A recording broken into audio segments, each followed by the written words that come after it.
54 ఇయర్స్లో తెలుగు, తమిళ్, హిందీ అన్ని భాషల్లో నేను సినిమాలు తీశాను. ఆల్మోస్ట్ 90% నా సినిమాలన్నీ చాలా 100% సక్సెస్ అయినాయి. నాకేంటంటే కమర్షియల్గా కాకుండా సినిమా ద్వారా ఏదో ఒక మెసేజ్ చెప్పాలనేది తపన. వాటిల్లో వచ్చిందే భారతీయుడు, ఒకే ఒకడు, హిందీలో నాయక్, ఇప్పుడు ఈ హరిహర వీరమల్లు. ఎంటర్టైన్మెంట్తో పాటు ఖుషి లాంటి సినిమాలు, బృందావన్ కాలం లాంటి సినిమాలు, అలాంటి సినిమాలు తీశాను. కానీ మాకు మీడియా చాలా పవర్ఫుల్, మీకు తెలుసు. దానివల్ల మనంతు ఎంతో కొంత మెసేజ్ చెప్పాలనేదే నా ఉద్దేశం.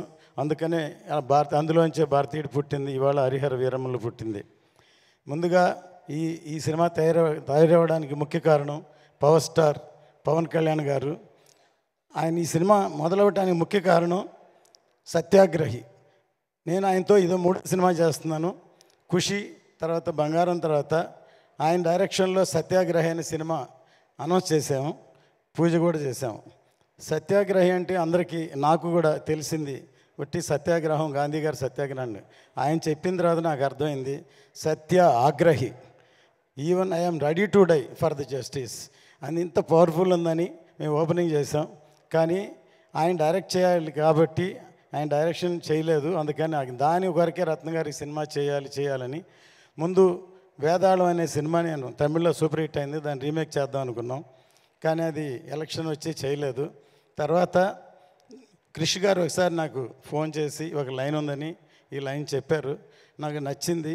కళ్యాణ్ గారి దగ్గర తీసుకెళ్ళి చెప్తే కళ్యాణ్ గారు అన్నారు క్రిష్ గారితో, నేను రత్న గారి జడ్జిమెంట్ నమ్ముతున్నాను అన్నారు. అలా మొదలైంది ఈ సినిమా. చాలా టైం అవడం వల్ల 2-3 కరుణాలు దాటింది, చాలా కాలాతీతమైంది. అందువల్ల అందరూ టెక్నీషియన్స్ కూడా ఎంతకాలం అయింది కాబట్టి అనుకోకుండా ఎప్పుడో వేదాళం సినిమానే డైరెక్ట్ చేయమని మా అబ్బాయి జ్యోతికృష్ణని కళ్యాణ్ గారు రమ్మన్నారు. కానీ అప్పుడు తను ఒక సినిమా ఆక్సిజన్ చేస్తున్నారు, మధ్యలో ఉన్న నేనే పిలవలేదు. ఒక విధంగా నేనే తనకి అపకారం చేసినట్టు. ఈ సినిమా ఏదో మా అబ్బాయి అని డైరెక్షన్ చేశాడు అని కాదు, నిజంగా నాకే హెల్ప్ చేసినట్టు. ఎన్నో రాత్రులు నిద్రపోకుండా ఈ ఒక హిస్టారికల్ ఫిల్మ్ని తను హ్యాండిల్ చేయడం విధానం అసలు కళ్యాణ్ గారు ఆశ్చర్యపోయారు. ఎందుకంటే తను +2 చదువుతున్నప్పుడే మన స్నేహం కోసం సబ్జెక్ట్ చెప్పి తమిళ్లో శరత్ కుమార్తో తీసాం. తను లండన్లో వేల్స్ యూనివర్సిటీలో చదువుకున్నాడు. ఇప్పటివరకు అవకాశం దొరకలేదు. అంటే నేను ప్రొడ్యూసర్గా ఉన్నా, నా పనిలో నేనున్నాను. కానీ ఈ సినిమాతో తనేంటో నిరూపించాడు. ఇప్పుడు ఈ ట్రైలరు బ్యాక్గ్రౌండ్ కిరవాణి గారు ఎంత అద్భుతంగా సాంగ్ చేశారు. సాంగు సినిమా కోసం చేస్తే దాని ఉన్న బ్యాక్గ్రౌండ్స్ అన్ని తీర్చి ఇలా ఈ ట్రైలర్ తయారు చేశాడు. కళ్యాణ్ గారికి చాలా బాగా నచ్చింది. నిన్న వచ్చి కిరవాణి గారిని అభినందించారు. అంత గొప్పగా ఈ సాంగ్ ఉంది. మీ అందరికీ నచ్చిందా ఈ సాంగ్? ఫస్ట్ చెప్పండి. ఇది చాలా బాగా ఒక ట్రైలర్ లాగా ఉంది ఈ సాంగు. ఖచ్చితంగా 12వ తారీఖు థియేటర్లో వస్తుంది. ఫస్ట్ ఖుషి టైంలో హిందీలో డబ్ చేయమని కళ్యాణ్ గారు నన్ను అడిగారు. నేను ఇది ఓన్లీ తెలుగు వరకే అని చెప్పాను. కానీ ఈ సబ్జెక్ట్ ఎందుకంటే పాన్ ఇండియా సబ్జెక్ట్ కాబట్టి అందుకని పాన్ ఇండియా అని అనౌన్స్ చేసాం. సౌత్ కంటే నార్త్కి ఎక్కువ కనెక్ట్ అవుతుందని నమ్మకం. ఇది హిందీలో చాలా బాగా క్లిక్ అవుతుందని. ఇక్కడ ఎలాగో పవర్ స్టార్ గారు ఉన్నారు, హిందీ పెద్ద హిట్ అవ్వాలని కోరుకుంటాం. ఇందులో బాబీ డియోల్ ఇందులో మెయిన్ రోల్ యాక్ట్ చేశారు. ఇందులో ఈ సినిమాకి పనిచేసిన అందరి టెక్నీషియన్లకి ఈ సభాముఖంగా నేను థ్యాంక్స్ చెప్తున్నాను. ప్రతి ఒక్కళ్ళు కష్టపడ్డారు.